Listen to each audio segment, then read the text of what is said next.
శ్రీ మహాగణాధిపతయ నమః. మనం చాలాసార్లు ఏమనుకుంటామంటే గతంలో ఈ పొరపాటు చేసాం, మళ్ళా అవకాశం వస్తే ఈ పొరపాటు చేయకుండా ఉందాం అని ఒకసారి అనుకుంటాం. అలాగే మనం గతంలో ఈ తప్పు చేశాము, ఈసారి కనుక అవకాశం వస్తే ఈ తప్పు చేయకుండా ఈ సరైన నిర్ణయం తీసుకుని మన జీవితాన్ని బ్రహ్మాండంగా ముందుకు తీసుకెళ్ళగలుగుతామని ఆశపడుతూ ఉంటాం. ఇట్లా ఏదైనా సరే గతంలో చేసినటువంటి తప్పులు కానీ, మన వల్ల జరిగిన ఇబ్బందులు కానీ, మనకు తెలియకుండా జరిగినవి కానీ, తెలిసి జరిగినవి కానీ ఏవైనా సరే ఒక ఇబ్బందికరమైన పరిస్థితులు, దాని ఫలితాలు చేసినప్పుడు తెలివి కానీ, చేసిన తర్వాత మనకి చాలా బలంగా దెబ్బ కొడుతూ కనపడుతూ ఉంటాయి.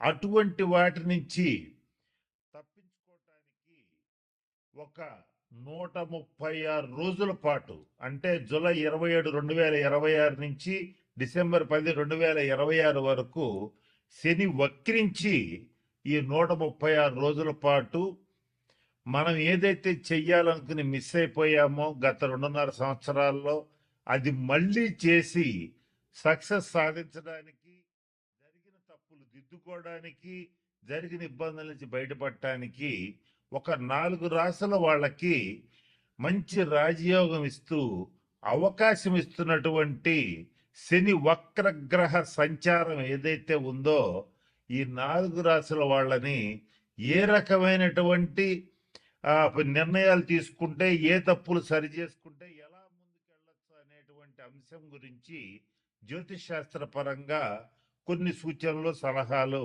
ఇప్పుడు నేను మీకు తెలియచేయడానికి ప్రయత్నం చేస్తాను. అలాగే నెక్స్ట్ రాశి ఎవరు అని అంటే సింహరాశి వాళ్ళు. సింహరాశి వాళ్ళకి అష్టమ శని సంచారం జరుగుతోంది. ఈ జరుగుతున్న క్రమంలో ఎప్పుడైతే శని వక్రించాడో వీళ్ళు ఏం చేస్తుంటారంటే, ముఖ్యంగా జీవిత భాగస్వామి విషయంలో కానీ, వీళ్ళు కూడా తండ్రి గారి విషయంలో కానీ, లేదా వీళ్ళకి గనక కొడుకులు ఉండేటట్లయితే సింహరాశి వాళ్ళకి పెద్ద కొడుకు విషయంలో కానీ కొన్ని అనాలోచిత నిర్ణయాలు తీసుకుని వీళ్ళు ఇబ్బంది పడి ఉంటారు, వాళ్ళని కూడా ఇబ్బంది పెట్టుంటారు. ఇలా జరుగుతుంది. అయితే అందరికీ అన్ని జరగాలని లేదు. వాళ్ళ జన్మ జాతకరీత్యా కొందరికి కొన్ని జరుగుతాయి, కొందరికి కొన్ని జరగవు. అట్లాగే ఇది జరిగే అవకాశం సింహరాశి వాళ్ళకి ఎక్కువ ఉంటుంది. ఆ నిర్ణయాలని కొంచెం పెద్ద మనసు చేసుకుని ఈ తండ్రితో కానీ, పెద్ద కొడుకుతో కానీ, జీవిత భాగస్వామి విషయంలో కానీ ఏ నిర్ణయాలు అయితే తీసుకున్నారో, ఒకవేళ మీరు గనక పొరపాటు చేస్తుంటే వాళ్ళకి సారీ చెప్పి ఆ నిర్ణయాన్ని సరి చేసుకోండి. వాళ్ళు మీ పట్ల గనక అలా చేస్తుంటే మరొకసారి వాళ్ళని హెచ్చరించి వాళ్ళ తప్పు వాళ్ళు తెలుసుకునేలా చేయడానికి 136 రోజులు ఉపయోగపడుతుంది. ఇదొకటి. ఇక రెండవ పాయింట్ ఏంటంటే, ఫైనాన్షియల్గా సింహరాశి వాళ్ళకి అర్థం పర్థం లేని ఖర్చులు పెరిగిపోయి, అర్థం కాకుండా అసలు ఎంత డబ్బు వచ్చింది, ఎంత పోయిందని లెక్క చూసుకుంటే, ఈ దాదాపు ఈ అష్టమ శని ప్రారంభమైన దగ్గర నుంచి లెక్కేసుకుంటే వీళ్ళకి అసలు లెక్క రాదు. రాదు అని అంటే దాదాపుగా సంవత్సరంన్నర, 18 నెలల కాలంలో వీళ్ళు ఏం చేశారో, దేనికి డబ్బు ఖర్చు పెట్టారో, ఆ ఖర్చు పెట్టిన వీళ్ళకి కూడా తెలియకుండా ఖర్చు అయిపోయి ఉంటుంది. అట్లా వెళ్ళిపోయినటువంటి ద్రవ్యం కూడా వీళ్ళకి, డబ్బు కూడా వేరే రూపాల్లో, అంటే అదే డబ్బు వెనక్కి వస్తుందని కాదు, వేరే రూపంలో కానీ, వేరే అవకాశం రూపంలో కానీ ఆర్థికంగా బాగా ముందుకెళ్ళే అవకాశం అనేటువంటిది వీళ్ళకి ఖచ్చితంగా వస్తుంది. అలాగే మరొక ముఖ్యమైన విషయం ఏంటంటే, ఇళ్ళు, స్థలాలు, పొలాలు ఇట్లాంటి విషయాల్లో నిర్ణయాలు తీసుకునేటప్పుడు సింహరాశి వాళ్ళు కొంచెం అమ్ముడు పోలేదని కానీ, లేదా మంచి రేటుకి అమ్మలేకపోయామని కానీ గతంలో ఖచ్చితంగా బాధపడి ఉంటారు. వాళ్ళకి 136 రోజులు సువర్ణావకాశం. ఈ టైంలో వాళ్ళు ఖచ్చితంగా వాళ్ళు ఏదైనా ఇల్లు అమ్మాలనుకున్న, స్థలం అమ్మాలనుకున్న, పొలం అమ్మాలనుకున్న దాదాపు మంచి రేటుకి అమ్మగలుగుతారు. అయితే అంతకంటే ఎక్కువ వస్తుందని మాత్రం ఆశపడద్దు. ఈ 136 రోజుల్లో వచ్చేటువంటి రేటే హయ్యెస్ట్ రేట్ అనుకుని ఖచ్చితంగా అమ్మేసేయండి. మంచి ఫలితాలు పొందుతారు, మంచి లాభం వస్తుంది. ఆ తర్వాత వేరే బిజినెస్ లేదా ఆ డబ్బును ఇంకో చోట పెట్టడం కానీ అది ఏదన్నా చేసుకోవడానికి మీకు ఖచ్చితంగా అవకాశం ఉంటుంది. అంటే వృద్ధులు, వికలాంగులు ఎవరన్నా ఉంటే వాళ్ళకి సహాయం చేయండి. అది ఆర్థికంగా కావచ్చు, అలాగే వాళ్ళకి సర్వీస్ చేయటం కావచ్చు.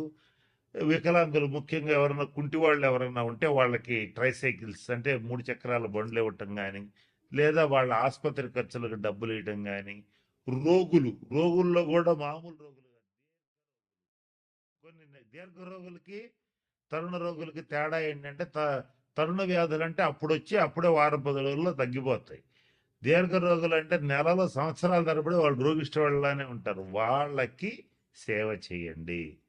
ఇంకా కుదిరితే ఈ 6 రాసుల వాళ్ళు ఎవరైనా రక్తదానం చేసే అలవాటు ఉంటే చెయ్యండి, అది మీకు మంచిది. ఎవరైనా సరే ఈ 6 రాసుల్లో శనీశ్వరుడికి సంబంధించి మంచి ఫలితాలు పొందాలంటే ప్రభుత్వ ఆసుపత్రులకు వెళ్ళి అక్కడ ఉన్నటువంటి రోగులకి కావలసిన మెడిసిన్స్ ఇప్పించటం కానీ, ఏదైనా పళ్ళు ఇవ్వటం కానీ అవకాశం ఉంటే చేయండి. ముఖ్యంగా వృద్ధాశ్రమాలు, అనాథాశ్రమాలు కాదు, వృద్ధాశ్రమాలు ఎవరికైతే ఉంటాయో వృద్ధులకి సేవ చేయండి. వాళ్ళకి కావాల్సిన వైద్య సదుపాయం కల్పించండి, వాళ్ళకి కావాల్సిన సేవలు చేయండి.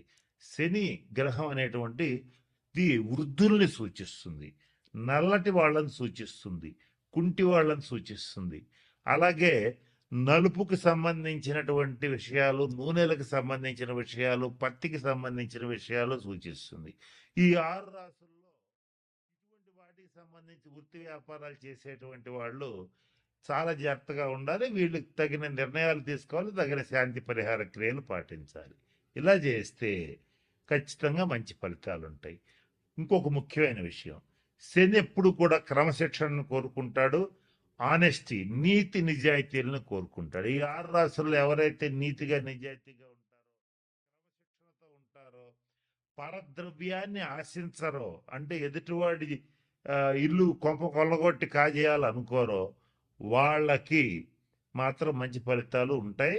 ఏదైతే నేను చెప్పినట్టుగా ఎవరో ఒకళ్ళ ఆస్తి కలుపుకుందాం, ఏదో ఒక రకంగా వాడి ఆస్తి వాడిని బెదరగొట్టో భయపెట్టో లేదా ప్రలోభాలకు గురి చేస్తూ లాక్కుందాం అనేటువంటి వాళ్ళు కానీ, తీవ్రంగా మద్యపానం చేసేటువంటి వాళ్ళు కానీ, అలాగే నిషేధిత ప్రదేశాలు అంటే జూద గృహాలు, వ్యభిచార గృహాలు ఇటువంటి వాటి దగ్గరికి వెళ్ళేటువంటి వాళ్ళు కానీ, వాళ్ళని మాత్రం ఈ 136 రోజులు కర్మకారకుడైనటువంటి శనీశ్వరుడు ఖచ్చితంగా ఇబ్బందులు పెడతాడు. కాబట్టి వాటి జోలికి ఖచ్చితంగా పోవద్దు. ఈ 136 రోజులు అసలు పోవద్దు. కనుక నేను చెప్పినటువంటి విషయాలు గమనంలో పెట్టుకోండి, జాగ్రత్తలు పాటించండి. మన ఛానల్లోనే ఇంకా పరిహారాలు ఇస్తాను, మీకు షార్ట్స్ రూపంలో కూడా ఇస్తాను. వాటిని పాటించి ఈ 136 రోజులు మీకు అత్యంత అనుకూలంగా మార్చుకోవచ్చు. నేను చెప్తూ వీడియో మొదట్లో ఒక మాట చెప్పాను, వక్రీ బలి అన్న. వక్రించిన గ్రహం మరింత బలంగా పనిచేస్తుంది. ఆ బలంగా పనిచేసేటప్పుడు దాన్ని పాజిటివ్గా నెగిటివ్గా మార్చుకోవటం మీ చేతుల్లో ఉంటుంది. కాబట్టి నేను చెప్పిన అన్ని సూచనలు పాటించి అందరూ 12 రాసుల వాళ్ళు శనీశ్వరుడు యొక్క శుభ ఫలితాలు పొందాలని మనస్ఫూర్తిగా ఆశిస్తూ ఆ పరమేశ్వరుడిని ప్రార్థిస్తూ సెలవు తీసుకుంటున్నాను. స్వస్తి.